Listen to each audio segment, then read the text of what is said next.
Universalism is a faith by covenant rather than by creed. We believe in the importance of each human being, and we value democracy and the ability to recognize each person's voice. To that end, the Unitarian Universalist Association is an association of congregations rather than a body of churches governed by a higher organization. Each congregation is empowered to ordain ministers. And although seminaries and the Ministerial Fellowship Committee certainly have power over who can attain fellowship status, there is no higher ordaining authority than the local congregation. And so, First Unitarian Church of Toledo, Ohio, is joyful in hosting this event. Welcome, one and all.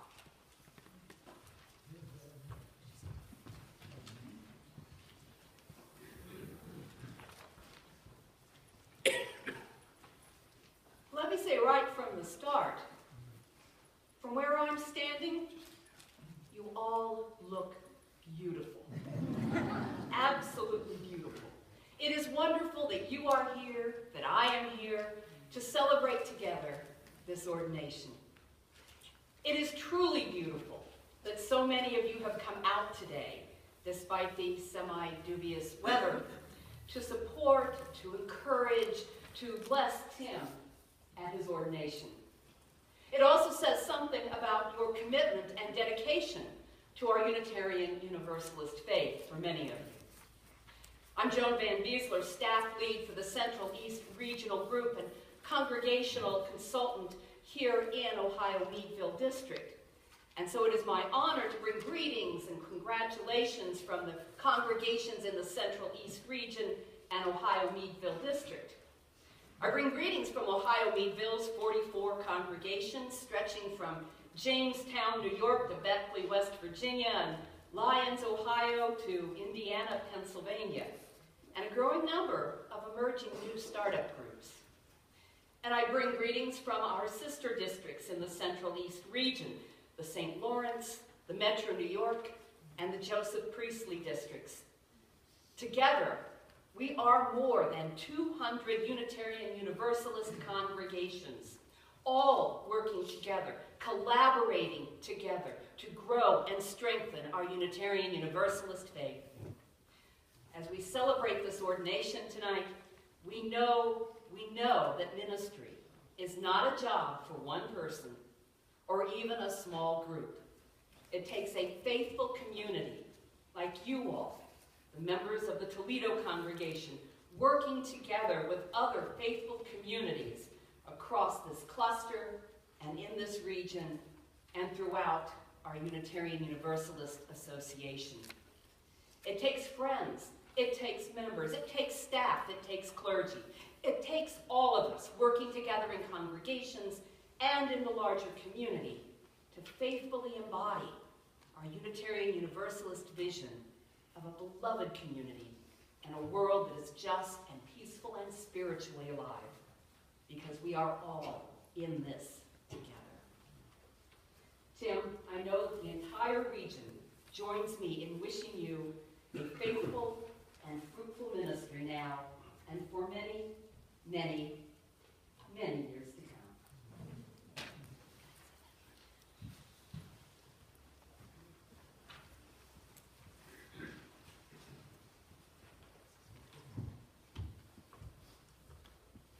Good evening. My name is Dave Murray. I'm the managing editor of The Blade, and probably the person who had the most to do with hiring Tim went to be The Blade's religion editor. First, I'd like to disagree with Heather about no higher ordaining authority, because I had dinner with John Block. I mentioned that you were becoming, our religion was becoming a man of the cloth, that's what you are. And he said, well, impossible. I guess that's okay. You did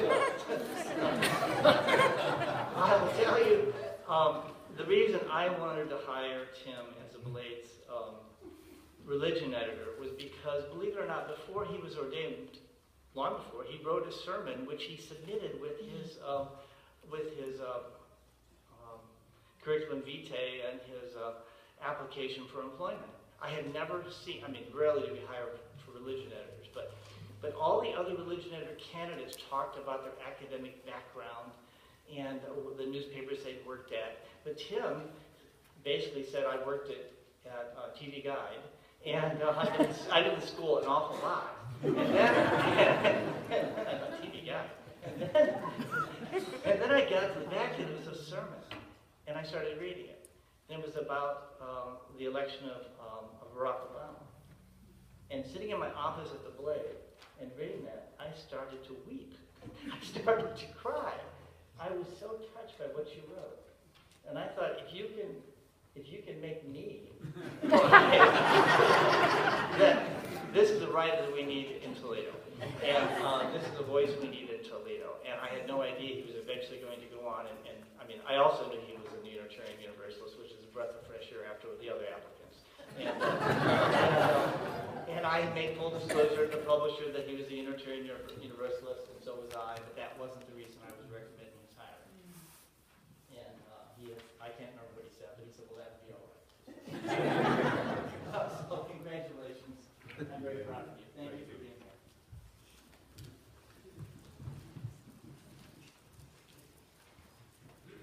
We are called again to the moment where our history and our futures intersect, to that place where our lives are touched by both secular and spiritual work.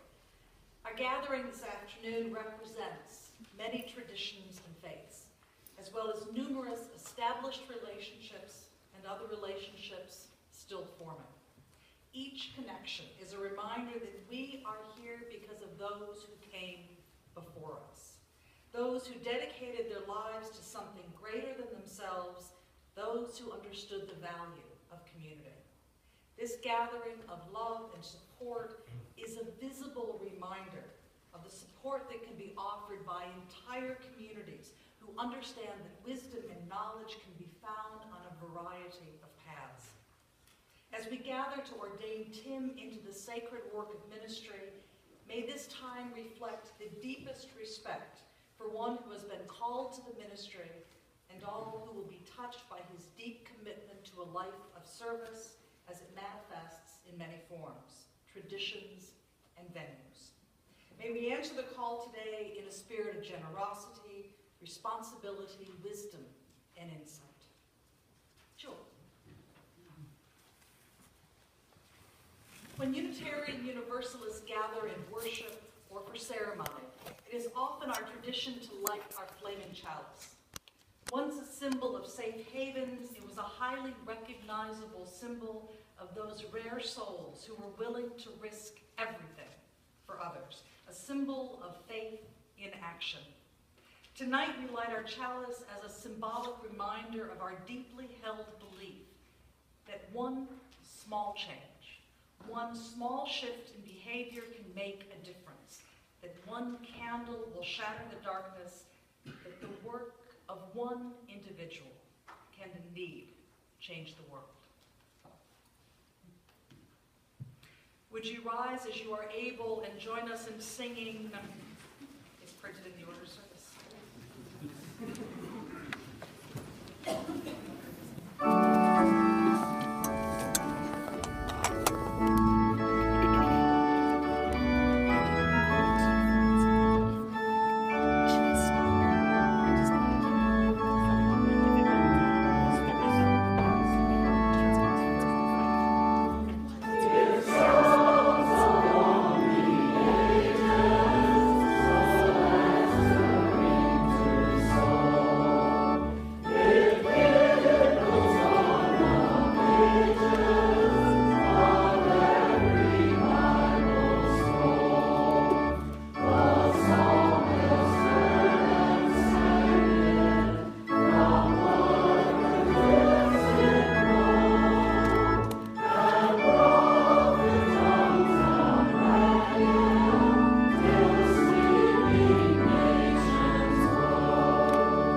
Let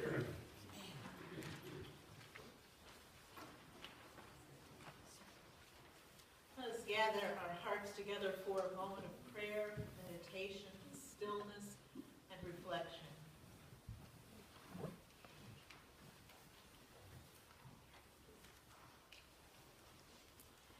We have assembled ourselves this afternoon to publicly set apart Timothy Knox Barger for ministry within the Unitarian Universalist Association of Congregations. Indeed, this is the culmination of personal discernment on Tim's part, with study and ministry within our association and to the wider society. And so for all of this, we give thanks to Tim and to those who have guided and supported him up to this very moment. We also give thanks for First Unitarian Church of Toledo for embracing Tim and his ministry and counting him among their number and articulating a free religion with a passion for the welfare of the residents of East Toledo. To the Unitarian Universalist Association of Congregations, we give thanks. Its legacy and its continuing emphasis on individual and communal quests for truth and wisdom, and the courage to translate that truth and wisdom into communities of radical love and justice for all. And to Unitarian, Universalist, and Unitarian Universalist women and men of our past, we give thanks. It is because they offered their skills, gifts, resources, and at times their very lives, that we are able to incarnate in our time a liberal and free religion with responsibility and deep concern for truth that breathes life and wholeness. For congregations, denominational administration, and spiritual ancestors, we give thanks.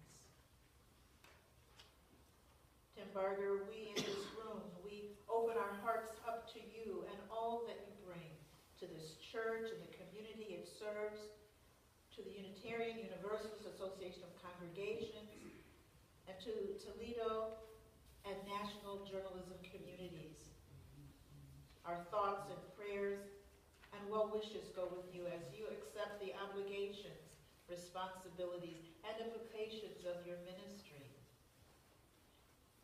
May you be guided in your steps by wills that even surprise you. May you daily recognize and live into your calling as a writer, truth seeker and teller, and a good troubler of the waters, particularly when the way forward is neither clear nor convenient. May you find rich, sweet, and abiding friendship among your colleagues and those strangers whose paths you cross, and in turn may you be a blessing to them. May your limitations, like our own, remind you of all the invaluable things you can do and the wider network of resources that you can draw upon. We pray that this day you will be given a double portion of compassion for you as you bear witness to the religion and faith of people and communities and places and spaces and in various conditions across this city and state.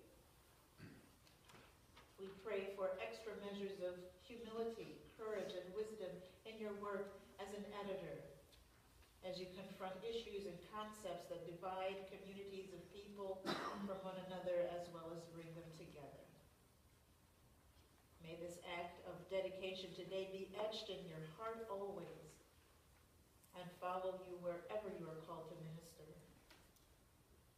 And as you go with the strength of your own sense of fitness for this work, the voices of your own ancestors, the love and support of your wife and family and your dearest friends. Be of a good courage and cheer. Give generously of yourself and your talents, and be of good use. And so shall we all. Amen. Ashe, salam, shalom, namaste. be.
James Luther Adams wrote that a function of our faith is to come together for human decency and for justice. Both the Charter for Compassion and the ministers of the Unitarian Universalist Association work toward that goal.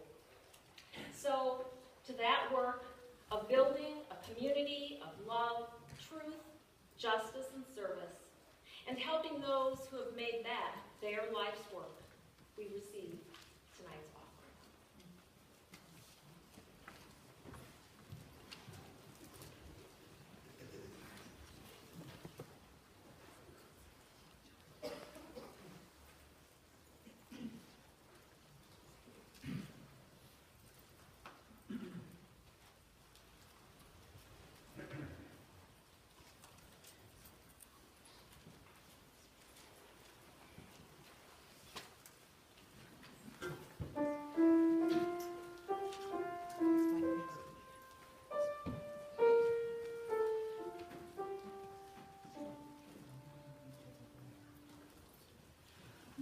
Make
In her preface to 12 Steps to a Compassionate Life, Karen Armstrong wrote, "All faiths insist that compassion is the test of true spirituality, and that it brings us into relation with the transcendence we call God, Brahman, Nirvana, or Tao.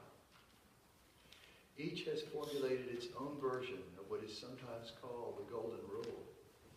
Do not treat others as you would not like them to treat you, or in its positive form, always treat others as you would wish to be treated yourself. Further, they all insist that you cannot confine your benevolence to your own group. You must have concern for everybody, even your enemies." Here are selected versions of the Golden Rule from 10 world religions.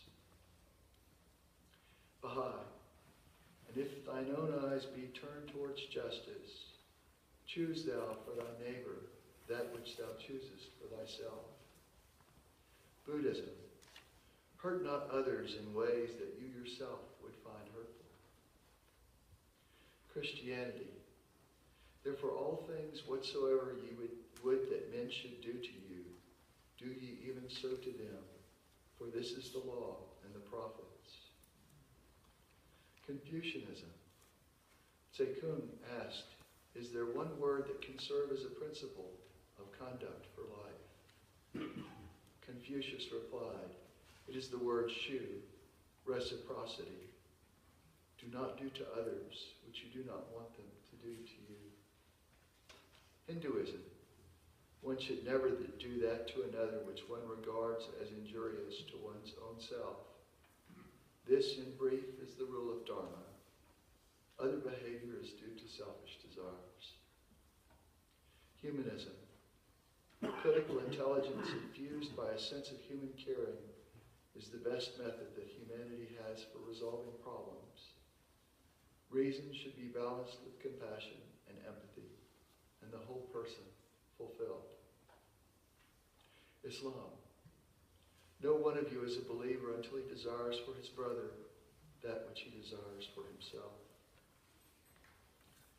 Judaism, "A certain heathen came to Shammai and said to him, 'Make me a proselyte, on condition that you teach me the whole Torah while I stand on one foot.' Thereupon he repulsed him with the rod which was in his hand. When he went to Hillel, he said to him, 'What is hateful to you, do not do to your neighbor.' That is the whole Torah. All the rest of it is commentary. Go and learn." Unitarian Universalism, "We affirm and promote respect for the interdependent web of all existence, of which we are a part." Wicca, "These 8 words the ready fulfill, and ye harm none, do as ye will." Eusebius, a bishop in Palestine and a historian who was part of the Council of Nicaea in the year 325, wrote a prayer to practice the Golden Rule. "May I be an enemy to no one and the friend of what abides eternally. May I never quarrel with those nearest me and be reconciled quickly if I should. May I never plot evil against others, and if anyone plot evil against me, may I escape unharmed and without the need to hurt anyone else. May I love, seek, and attain only what is good. May I desire happiness for all and harbor envy for none. May I never find joy in the misfortune of one who has wronged me. May I never wait for the rebuke of others, but always rebuke myself until I make reparation. May I gain no victory that harms me or my opponent. May I reconcile friends who are mad at each other. May I, insofar as I can, give all necessary help to my friends and to all who are in need. May I never fail a friend in trouble. May I be able to soften the pain of the grief-stricken and give them comforting words. May I respect myself. May I always maintain control of my emotions. May I habituate myself to be gentle and never angry with others because of circumstances. May I never discuss the wicked or what they have done, but know good people and follow in their footsteps.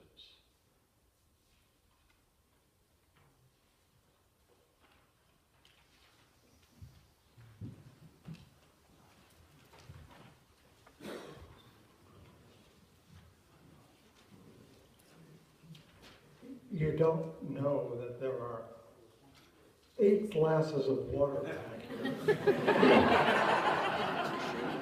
Each with a sticky note for all of us up here. We're very prepared.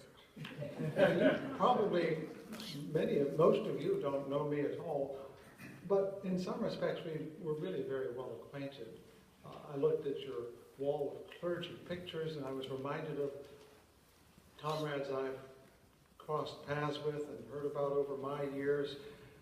I look back and you and I can remember Wendy Jerome when we were living in Chicago, and when we were in Meadville together, and she was still putting her toe in the water, as it were. She used to work in the library there at Meadville, and then when we left, she decided to go to Meadville after us, and you were blessed with her. I see Irving Murray, who was the minister of my youth in Baltimore, Maryland. My father was especially fond of him, and I played a game of chess with him once, and he let me win. I was quite young. And then there's Mr. Argyle, whom I did not know, but his father served that same church in Baltimore, where my grandmother, before him, had been baptized. So even though you don't know me, we belong together. And that means I'm mindful that I need to serve you as comrades, as family. And these auspicious colleagues of the cloth, both within my community and in other communities, they will call me to account if I do not treat you well. And so it is always wise for a preacher of any theological persuasion to utter at least a little prayer before beginning. I'd say this one aloud. Most of you probably say it silently. May the words of my mouth and the meditations of my heart be found true in thy sight, thou who art my rock and my Redeemer. Tim became a Unitarian Universalist on my watch, so you have me to blame. He joined, and the first society he ever joined was the First Unitarian Society in Austin, Texas, where I was serving at the time. I asked him if he could remember that, and he said, yes, it was November 1st, 1992. All Saints Day. What strikes me is he remembers that moment. It was a moment of consequence to you. And imagine my surprise after I moved on to Brooklyn, New York, to come out the door one day from my little study, come out there, and there is Tim sheepishly waving in a pew, because he had decided to decamp from Austin, Texas, and come to New York, where the good folks at TV Guide had employed you, and you were pursuing a literary career. And somewhere in the middle of that first year or 2 or 3, when he was in my second congregation, he espied a young woman that he found rather appealing. And she had the good sense to put him off for a very long time. But I think he's met your standards at this point. And this is really good. So imagine his surprise a few years after that, when, as chair of the board of trustees of the Brooklyn Church, I say, Tim, we got to have a little talk. And I tell him I'm leaving for Fountain Street Church in Michigan. So that was not the message you wanted to get, but you took it. And then imagine my surprise after I left that he tells me he's leaving lay life and going to seminary and actually going to Meadville, where Kendall and I had gone. And imagine my surprise again when it turns out he's studying with my classmate, Kendall, here. And then imagine his surprise, or our surprise, when he discovers a serious and deadly cancer. And we all lived right on the edge, along with you for a number of months. And imagine all of our surprise when he survives. And complete seminary. Now, you were still recovering in many ways. When I attended the graduation ceremony at Meadville, and I went that day because you couldn't. Because someone who knew him had to be there. So we've traveled 20-some years together, you and me, crossing back and forth. And you got to say, his life has not been the ordinary life. Nothing has worked out the way regular. Who knew that I'd come to a day where I'd be the Bible-thumping, sort of Unitarian Universalist in a suit talking to the high church humanist? What is this? Please. He is not an ordinary fellow. But then if you're in this room, you're not an ordinary person. Because when we use the word ordinary, we mean something conventional, common, with strong hints of dullness. It turns up in that sense for we Unitarian Universalists with our transcendentalist luminaries who follow Emerson's proclamation, whoso would be a man must be a nonconformist. And so we nonconform every week together. Because whoso would be a Unitarian Universalist cannot be ordinary. Curious word though, ordinary. It has more than one meaning. A lot of them. See, when I was back in St. Louis, who was someone in the room here was in St. Louis, maybe? St. Louis, there we go. Missouri, yes, I studied at Wash U, and I was a music student then. I thought I was going to be a great composer. That didn't work out. But one of the things you study is music history.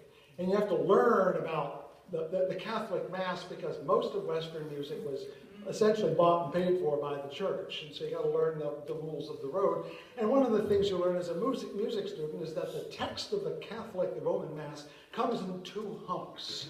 There's the proper part and the ordinary part. And you think the proper is the more refined, upscale? No.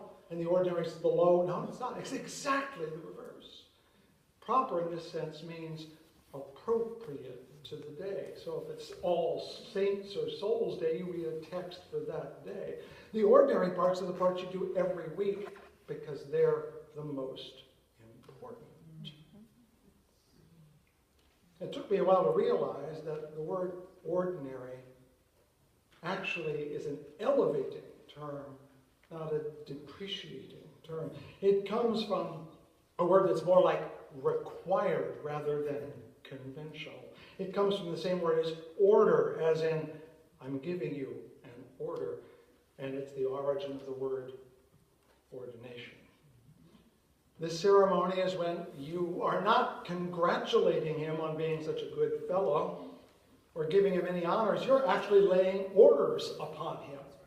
You're giving him instructions. In a few moments you'll say, you are to teach, preach, and provide care, speak the truth, share the good news, publicly and privately act with honor, dignity, and respect. This is all great stuff. It really is. No one who is here who has been ordained forgets it. Am I right, Beth Marshall? Absolutely. Was that at your installation or ordination?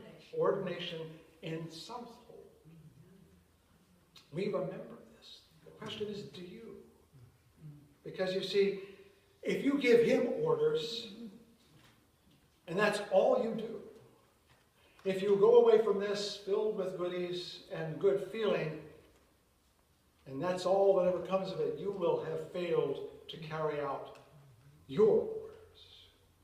Yep, that's right, you are under orders too, as several of my colleagues have gestured already. We don't talk about the ordination of laity very much, but we probably should, because I'll let my non-UU colleagues in on this.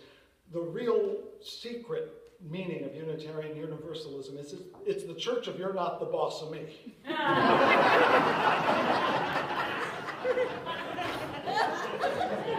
I right? Yes.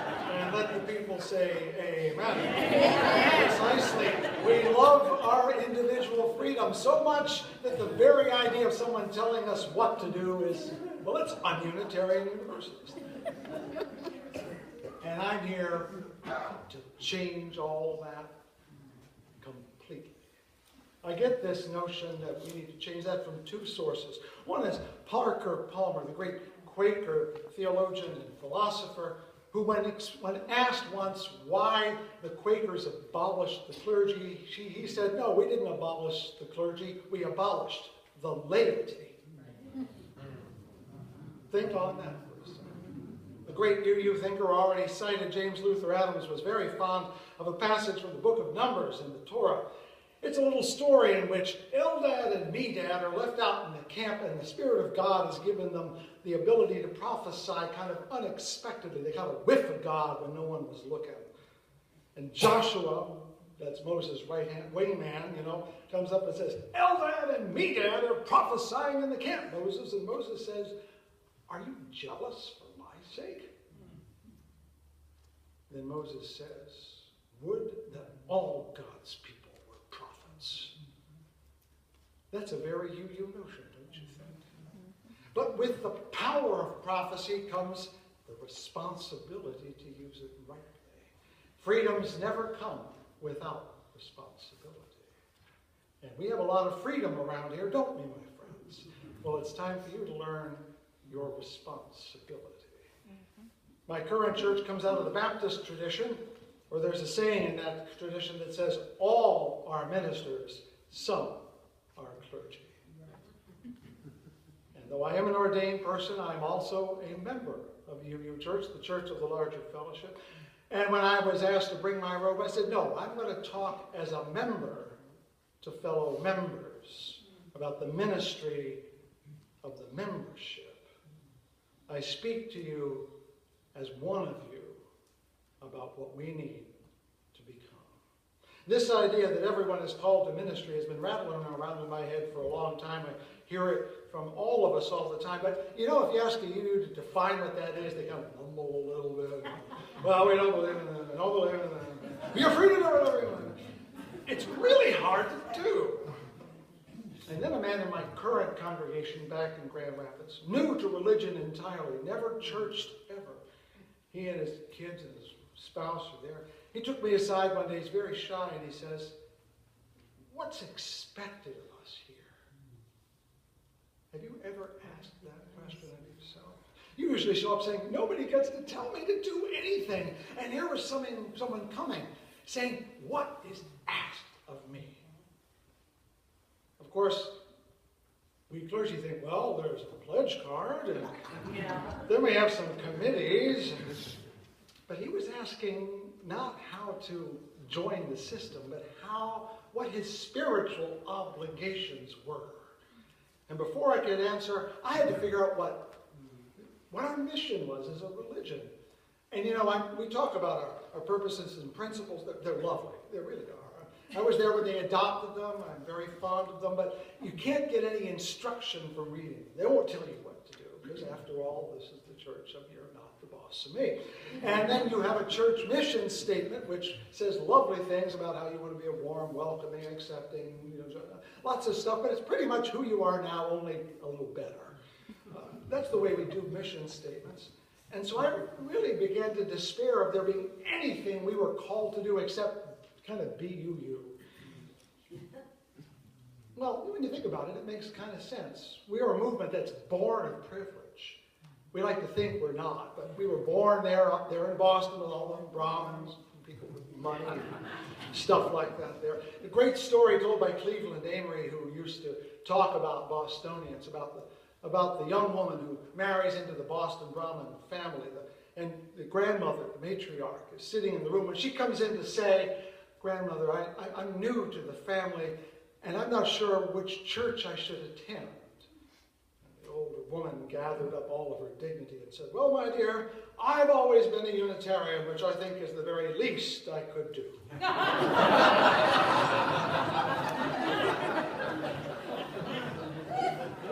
The laughter of recognition, yes. Is that what we are, the least religious religion? I think it might be for some. But as the psalmist said, yes, I'm going to quote the Bible more than once. Settle down. But as the psalmist said, weeping may tarry for the night, but joy comes with the morning. What I mean is, after laboring to find out what our mission is, I had a dawn-breaking moment. I've been trying to define what we should do based on what we said. Instead, I should look at what we actually do. Not what we say, but what is the work we are about. And when you look at the work we do, the mission becomes crystal clear. We do have one. It is not a mission statement. I can give it to you in 9 words, all of them, 9 words, 3 sentences, all in the imperative voice, which means you gotta do. This is what we're about. We're here to free the mind, to grow the soul, and to change the world. Try as I might, I can see no other reason for liberal religious communities to exist if they don't do that. And any ones that do it are a member of the liberal faith, whether they say it or not. Now, I'm going to ask you Unitarians out there, when you go to General Assembly, or forgive me, to district events, what do you spend your time on? Meetings, committees, budgets. And then we wonder, why aren't people coming here? Because that isn't religion. Our mission is to free minds, grow souls, and change the world. And if you, when you arrive, they hand you a pamphlet and a red coffee cup and a sign-up sheet, you are not communicating the mission. You're just trying to populate the system. Now, I'm going to explain a little bit more about what I mean by free the mind and grow the soul and change the world. I'm going to give you another Christian. The Christian theologian Tertullian said, "The glory of God is man fully alive." If we were to imagine what a spiritual life would be, it would be that sense of being fully alive, wouldn't it? How many days do we just phone it in, or wish we knew what we were doing, or go through the motions? But of course, that's pretty much what the Buddha said about being awake. And how do we wake up? When new things come into our mind. I should have known before, by knowledge. Our origins as a movement start with that wonderful biblical phrase out of John, "The truth will set you free." We believe that, don't we? We must live by that truth, because if you don't live by the truth, you are living a lie, and who wants to live a lie in the first place? None of us. So, what does that mean for you? What that means is, if you are not religiously literate, you are not holding up your end of the bargain. Stephen Prothero wrote a book by that title, because he found out that most people don't know jack about even their own religion. They just don't. Even in my church, and I'm a really good teacher. I was teaching a class on the Gospels. They're fun books, by the way, I do recommend them. And I was telling how Jesus was a Jew, and I had a man in my church saying, "You mean Jesus was Jewish?" This is sort of basic, people. More seriously, though, far more seriously, I'm questioning a candidate for our ministry in a mock interview we go through to prepare for the real grilling we can. And I asked this young woman in this case if she could distinguish Torah, Talmud, Quran, and Hadith, and she couldn't. To my mind, that's not a good place for not just a clergy person, but for you. Every Unitarian Universalist. Before you even know what you believe, you better know what everybody else believes and why. That's your job, to become religiously literate. It's not our job to do it, it's your job to do it. We will help you, but it's not our job to be informed, it's your job to be informed. So, religious literacy, that's number one of your responsibilities. A second one comes from that idea of growing your own soul. When I was a young man, I heard a phrase attributed, I think it's legitimate, to Abe Howell Davies, minister down at All Souls Church in Washington, D.C., who wrote, "Life is just a chance to grow a soul." I like that notion because it makes it clear you're not out to save it. It doesn't need to be rescued. You have to build one. You build it up, and you build it up from your life experience, from the knowledge you obtain, from the mistakes you have made. But the deal with growing a soul is, if you don't apply the knowledge you have to your own life, it's just rattling around in your head. So your duty here, your obligation, your responsibility is to become spiritually fluent, by which I mean you know how to care for your soul. You don't phone it in. You have disciplines and practices you follow. That includes weekly worship. Now, if you were a piano player and you only played the piano 1 hour a week, would I want to hear you play? So what makes you think your soul can be ripened up and tuned up with 1 hour of church a week? No, you need more. Whether it's study, whether it's worship, whether it's meditation, contemplation, whatever it is that gets that stuff in your head down into your heart, you've got to find it. We'll help you go there. But it's your job to do it. You must practice your spiritual scales, because the day we ask you to sing, you had best be good at it. And once you have begun to learn how to sing with your spiritual voice, people tend to listen, and their lives are changed. True spiritual living, fueled by the devotion to the truth, always shakes the foundations of power. Knowing and feeling for your own fun is not enough. You have to apply it every day in the world in which you live. That means, and here's your third obligation, you must be morally competent. Do you know why you believe in the stuff you believe in? Do you know why you have the political positions you have? Why are we so pro-choice? Have you a clue? Think about it. Go ahead and think about it. Do you know the rationale behind it? Why do we support gay rights?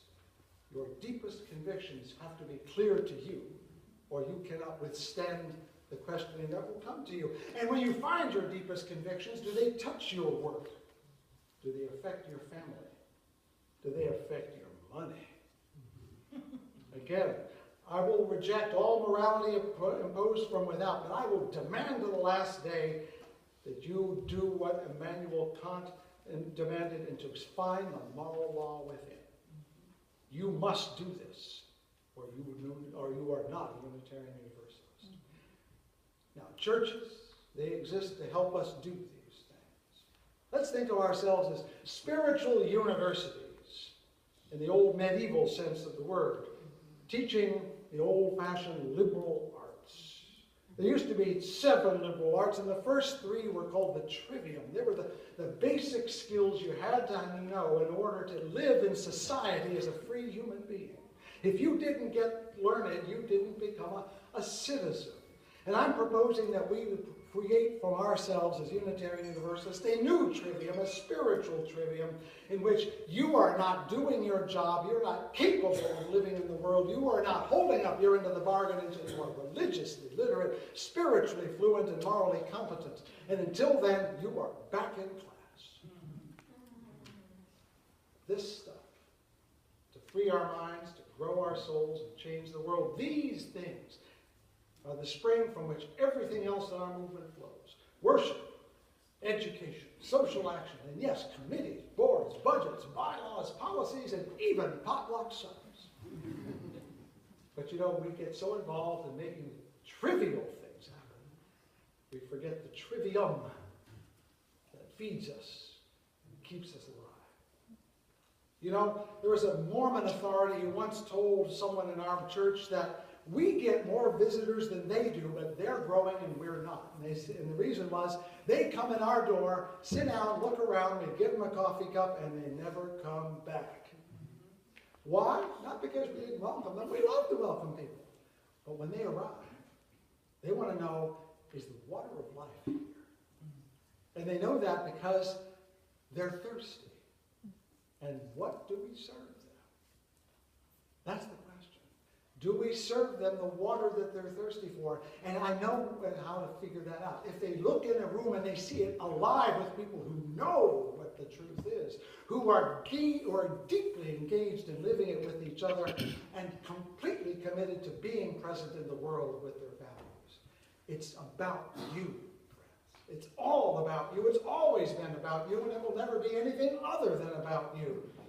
You know that old thing we're about to do, here's the church, and here's the steeple, and open the door. You know, for most of us, it's here's the church, here's the steeple, open the door, and there's the janitor. This isn't the church. You are.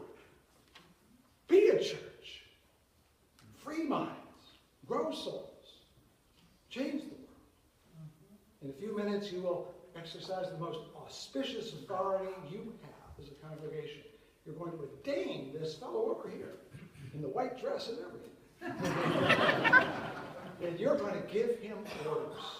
And if he fails in these orders, you have a right to call him to account. We are all clergy called to account, are we not? We all know that if we don't do it right, someone will be on us. Well, my clergy colleagues and I'm conscripting all of you now. Sorry, I didn't warn you ahead of time. We expect the same from you. If you don't hold up your end of the bargain, we're just stirring the pot. If you don't hold up your ministry, we're just window dressing. If you don't hold up your end of the bargain, there's no point in our going forward.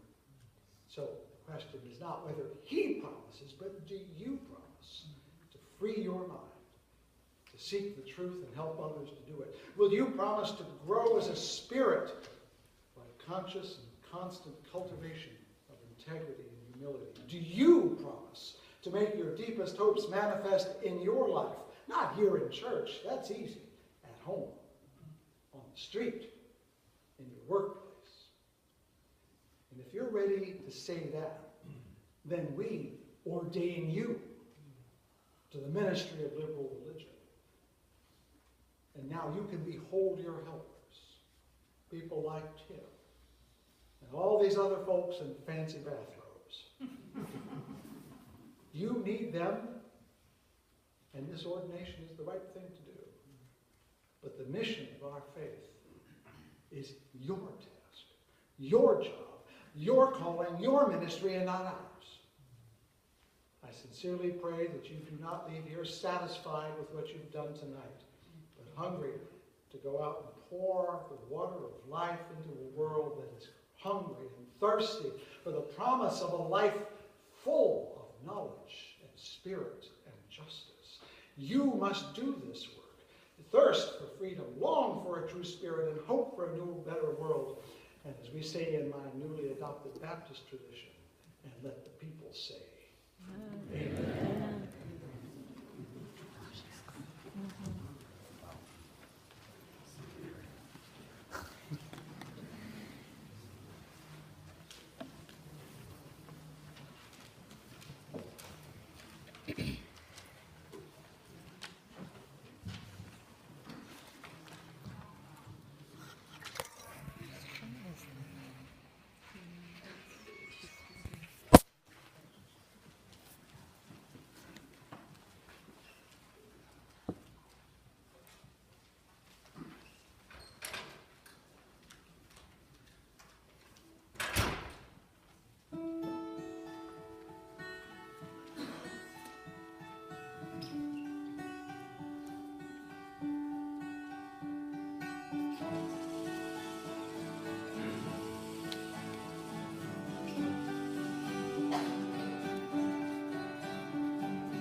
Smile on each other, everybody get together, try to love one another right now.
representatives of congregations important to Tim's discernment and development as a minister, First Unitarian Congregational Society of Brooklyn, New York, Tim's home congregation when he entered seminary, and where Reverend Dr. Fred Wooden was senior minister, First Unitarian Society of Minneapolis, Minnesota, where Tim served as ministerial intern, and where Reverend Dr. Kendall Gibbons was senior minister. Please come forward. I think that's you. Oh, yes, good. Okay. And will the representatives of the 4 congregations in Northwest Ohio, which will provide support to Tim during his community ministry here, First Unitarian Church of Toledo, First Universalist Church of Lyons, Maumee Valley Unitarian Universalist Congregation, and Unitarian Universalist Church of Blanchard Valley, please come forward.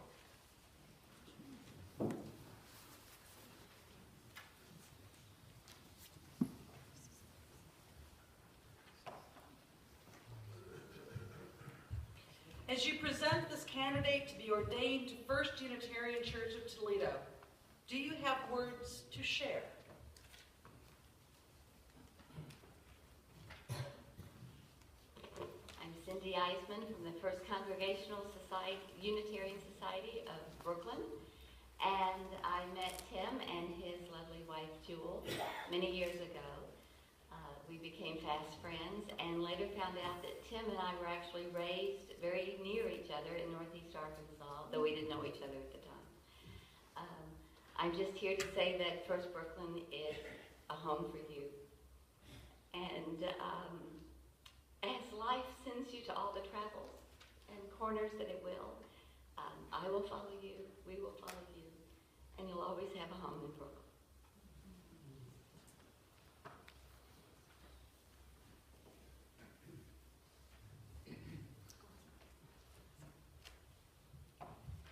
I'm Carla Sass, and I'm here to represent the people from the Unitarian Universalist Church of Blanchard Valley in Findlay.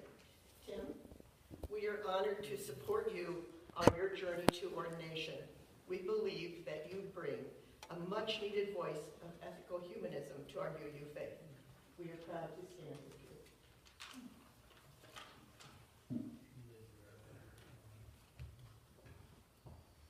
I'm Lynn Kerr from the Maumee Valley Unitarian Universalist Congregation. And I recall when I first came to the Toledo area, someone on the phone at First Unitarian of Toledo said, "Why would you want to come here from Boston?" And I tell you what, in 10 years, there's been a whole lot of people becoming UUs and becoming UU ministers coming to Toledo. So we've got something good here. And I am so very, very happy to welcome another UU minister to our fold here, where we've got a lot of good things happening, and it is a blessing to have you here.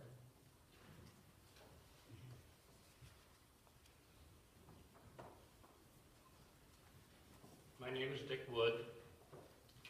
I represent the congregation of First Universalist Church in beautiful downtown Lyons, Ohio.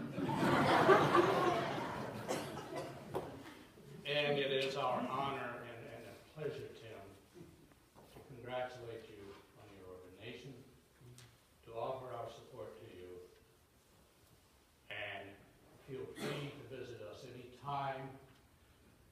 We are currently without a minister.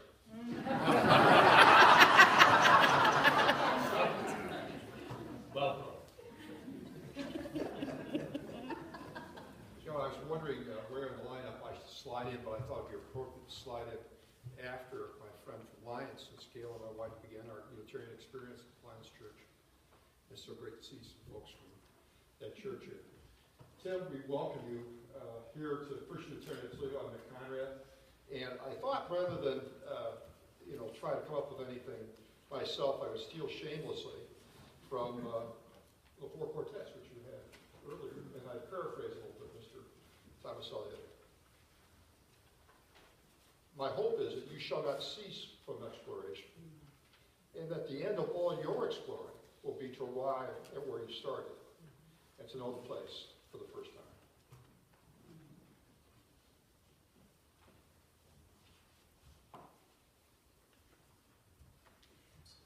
Would you please present the ordinance?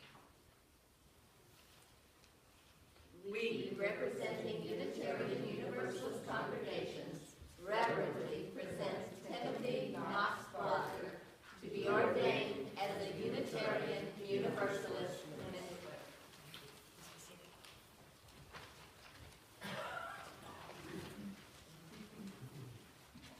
You ready? Okay, let's go. Come up here. Come up here, brother. In the Unitarian Universalist tradition, congregations have the authority to ordain a person in ministry.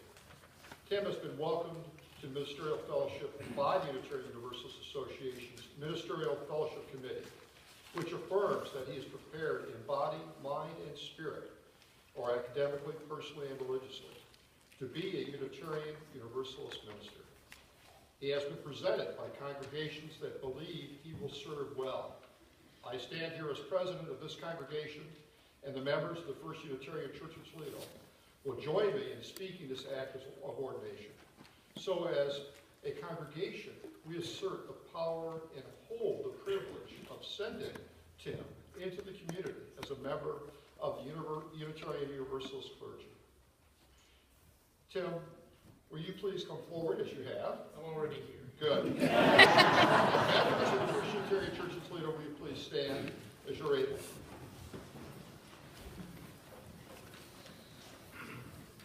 Tim, are you ready and willing to take on the commitments of Unitarian Universalist ministry? I am. Then listen, as we make this official, congregation, please rise and join in with me. We are the members of the First Unitarian Church of Toledo, do ordain you, Timothy Knox Barger, to the Unitarian Universalist ministry.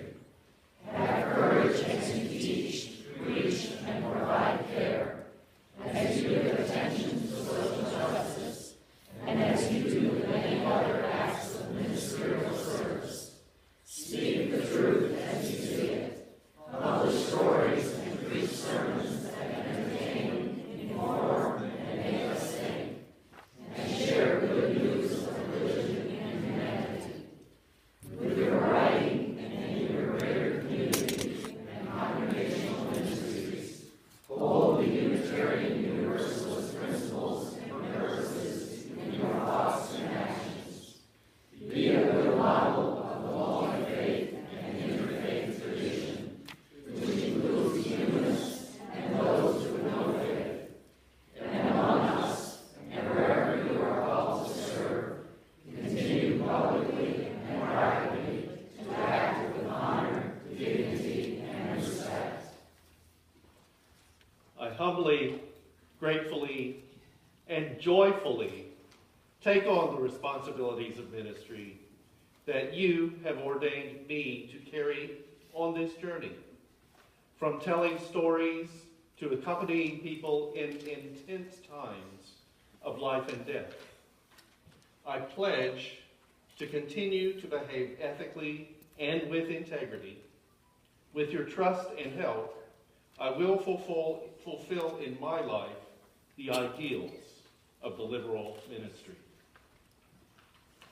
Now that we, the members of the First Unitarian Church of Toledo, have ordained Timothy Knox Barger, we ask all the greater community who are willing to stand with us and affirm this act. Please rise and read.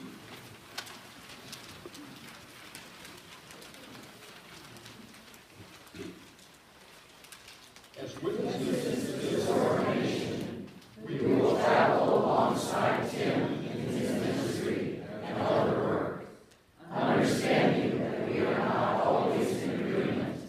We pledge friendship and support, and we recognize that a larger love keeps us all in community. All who are assembled, will you join me in greeting the Reverend Timothy Knox Barger? We will.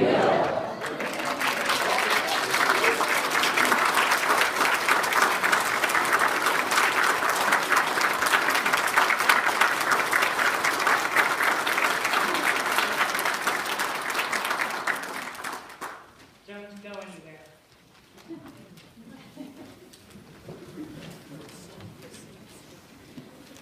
Tim, Tim, first of all, I need to congratulate you on your courage in giving your erstwhile internship supervisor another crack at it.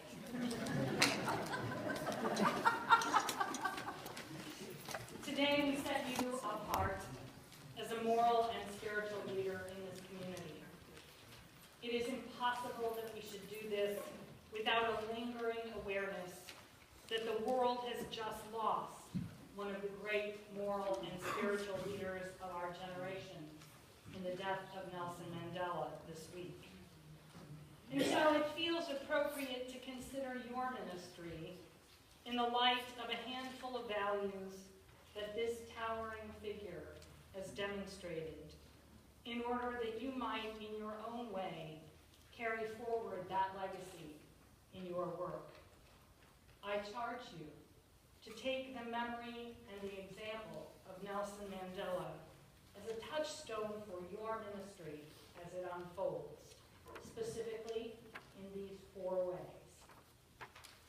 First, I charge you to cultivate courage. Speak the truth as you understand it, even when it is not what everyone wants to hear. Not heedlessly. Be aware of the consequences, but do not be deterred by them. And not obstinately. Have the courage to learn, to change your mind and to say so, to improve your strategy, and to compromise in the service of achievable good.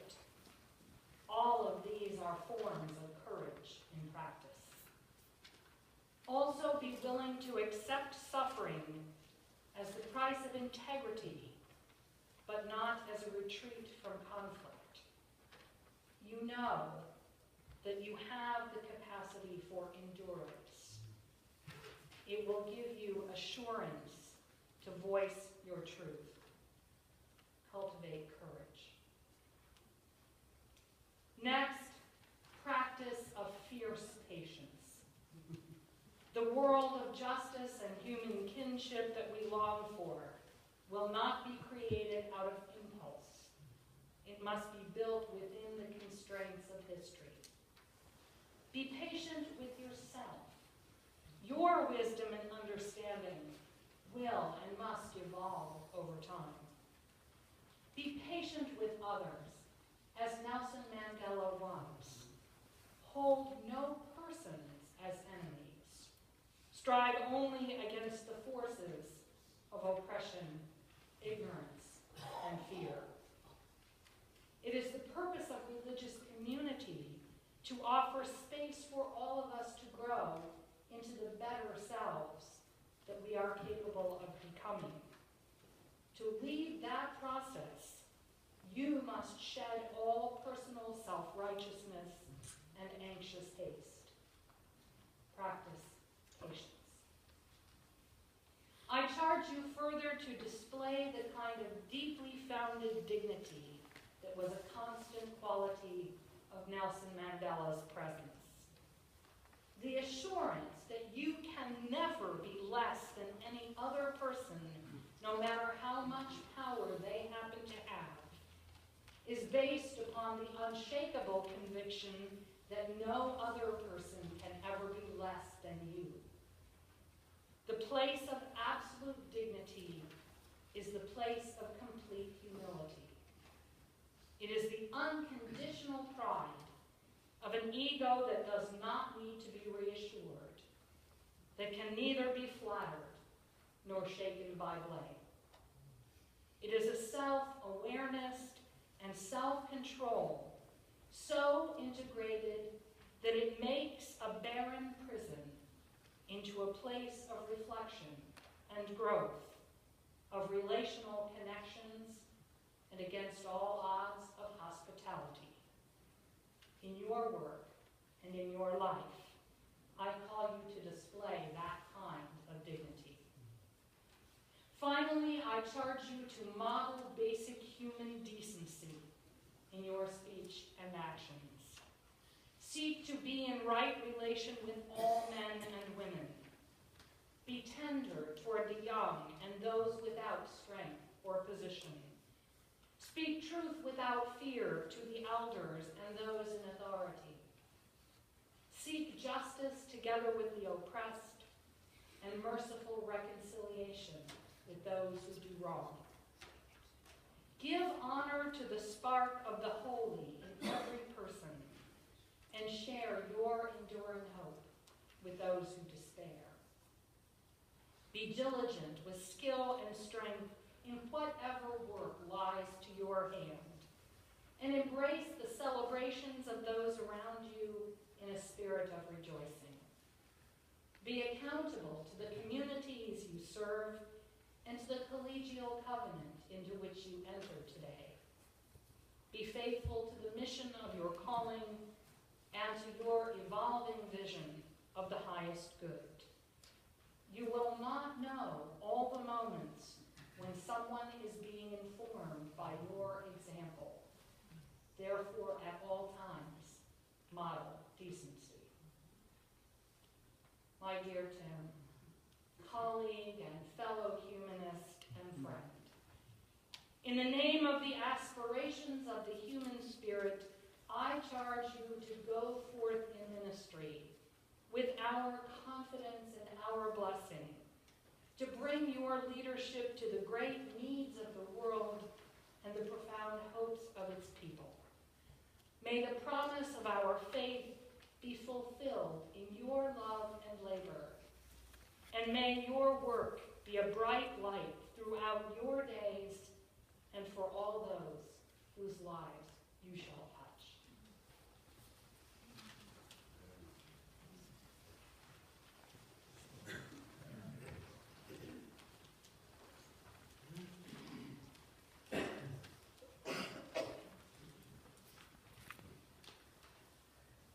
I'm Sam Barger, I'm Tim's sister, and I'm representing the family, our brothers and sisters who could not be here, Lyman, Tilden, Judy, and Jan. Our father was a Methodist minister and an Air Force chaplain. He shaped all of us, but until now, there has not been another minister in the family. We know that he and Mother both would be so proud and happy. After Daddy died, we kept his stoles. I'm going to be presenting one to Tim, and there are some others in the hall that you'll be able to see, along with pictures of Daddy and the family. He would be so pleased, and we all are, that there is somebody now who will be able to use his stoles and represent the high standards that Daddy always had.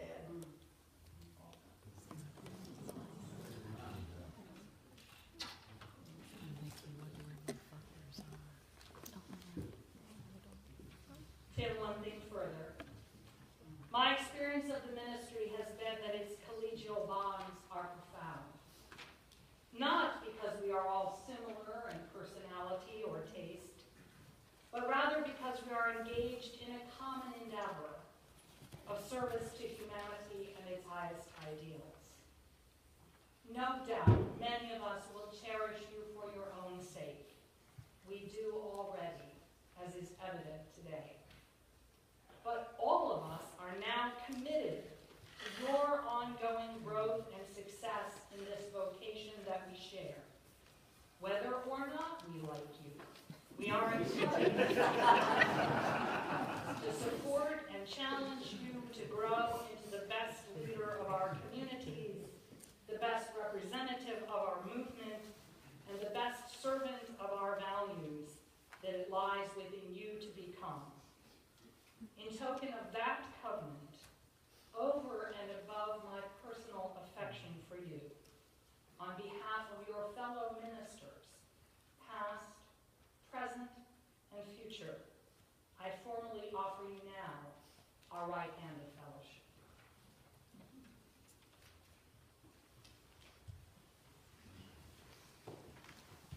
Let's see if this is working. There we go. So I'm coming down because we're going to have to work together now. This is a joint effort. This morning I'm talking to my congregation. I'm talking to them about Mary, the mother of Jesus. Not the magical parts, that's a whole other story in itself. What really got me was that when Mary and Elizabeth, in the story presented by Luke, meet, they could feel the baby moving inside them. If you've ever, any moms here remember what it felt like to have a baby move inside you? I remember when my wife invited me to touch her. It's a really exciting sensation. It's kind of creepy too, right? But the point in the story is that after that happens, Mary gets a prophetic utterance, and she says, "My soul magnifies the Lord, and the spirit of this servant." And then she goes on to talk about how God will lift up the lowly and send the rich empty away. She speaks like a prophet. And the reason that happened was because there was life touching life. That's how the Spirit goes. It doesn't come through the air like this and land on you. It generally comes hand to hand, heart to heart. There's a wonderful sign in my town put up by a Catholic church. I loved it. And even though I'm not Christian in any conventional sense of the word, what I loved was it said, "We are the only body Christ has on earth." You get that. So we're going to create a little body here. Because if he's going to speak as a prophet, he needs to have the life that Mary had speaking through him. So first of all, you've got to come close. Over here. Over here, one. All right, there you go. So, the people who feed you life, we're going to put them right next to you. So that would mean Sam and Jewel. If you could get beside him a little bit, and you can put your arms together with him, or you can put your hand. Now see, can you feel them next to you? Yes. Okay. And when you have company, you can speak out more vigorously, right? True. Me and my crew, you see. It really does work. But you see, Jewel, you're not the only one here who Cindy, you got to help Jewel. Yeah. You got to help Jewel, because she's going to need a little backing up when he steps out in the middle of it. And you got a little further behind here, because we're going to need a lot of people up here. Now, you don't have any other family here, but is there anyone that we should? Wow. Oh, Dave. Dave, old friend. Oh, old friend. Well, you're gonna hold this young lady up over here, because when Tim acts out, you see, she's gonna get nervous and she'll need to back up. Now, you're an Episcopalian, right? Do we have any other Episcopalians in the room? Come on over here. I need you to help hold David. You'll see where I'm going, right? You don't have to know him. You just need to know. He just needs to know that you're here for him. That you got his back. Now, over here, we don't have anybody else in Brooklyn except me. But is there anybody here in theater? Anybody here an actor? I know there is. Come on. No.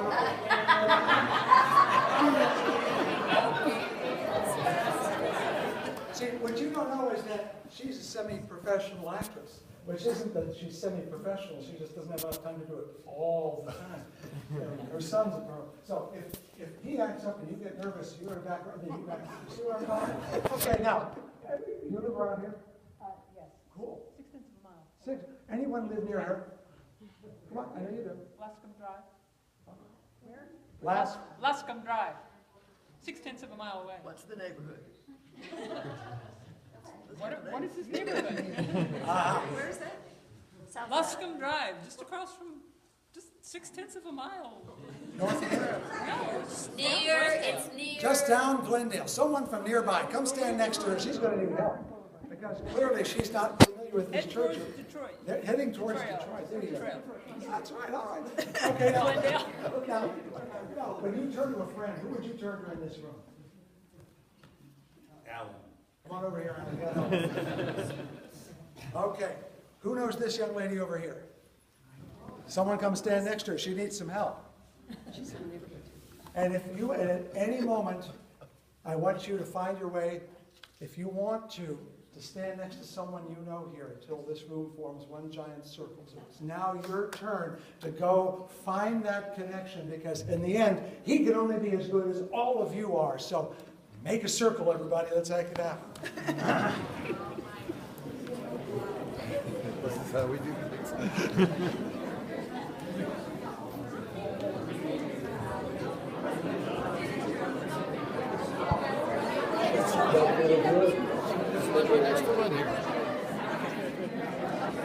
Right next to Lynn and Glass. And our photographer. Or videographer.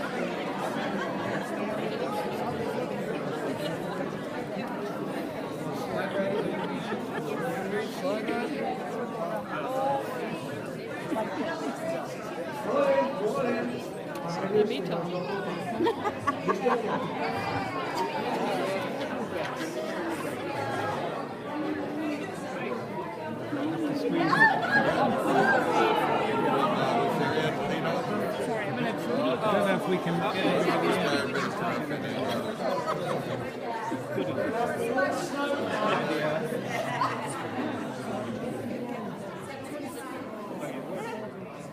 I want you to put your hearts over here to these two fine men who are not physically present, but boy, did they have the big hearts in the room. So, we like holding hands, but the whole point is we're doing this for this guy over here.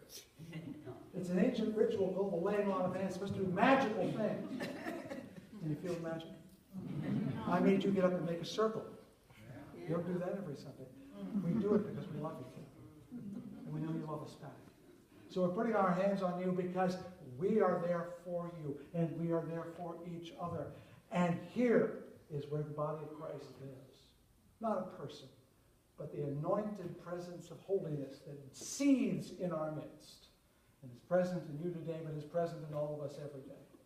So we put our hands upon you and say, we love you. Go forth and love the world. And I love you and all of you. And so may it be, and as I said before, let the people say, Amen. Sit back down.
This ain't coming from no prophet,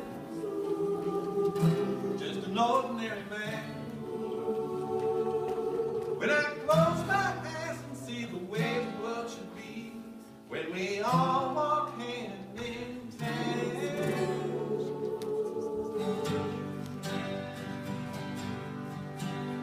When the last child cries for a crust of bread, when the last man dies, we're just words he said. When the shelter's over, the door is dead, we shall be free. The last thing we notice is the color of skin, and the first thing we look for is the beauty within. When the skies and the oceans are clean again, We shall be free. We shall be free. We shall be free. Stand straight, walk proud. We shall be free. When we're free to love anyone we choose. When this world's big enough for all different views, and we all can worship in our own kind of view. We shall be free. We shall be free. We shall be free. Have a faith, hold on. We shall be free.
These words adapted from our colleague in Rocky River, Reverend Kathleen Roland.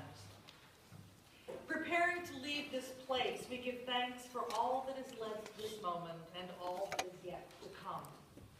We give thanks for those in our lives who were our teachers, who said the turning words of encouragement when we needed them most. We give thanks for all those who have sustained this community of faith for many years past and for generations to come, and for the connections now formed across faith lives. We give thanks for Tim as a newly ordained minister, for all he has given and will give to the living tradition we share. May the words we have spoken and the dreams we have shared and the faith we have renewed this evening give this minister comfort and wisdom and courage for all the days ahead. For the way is often hard, the path never clear, and the stakes are very high. But deep down there is another truth. He is not alone, nor are we alone.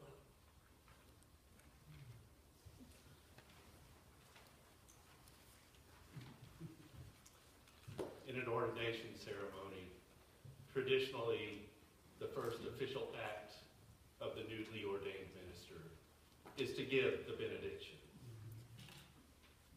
I speak with reality with my first official act being an announcement.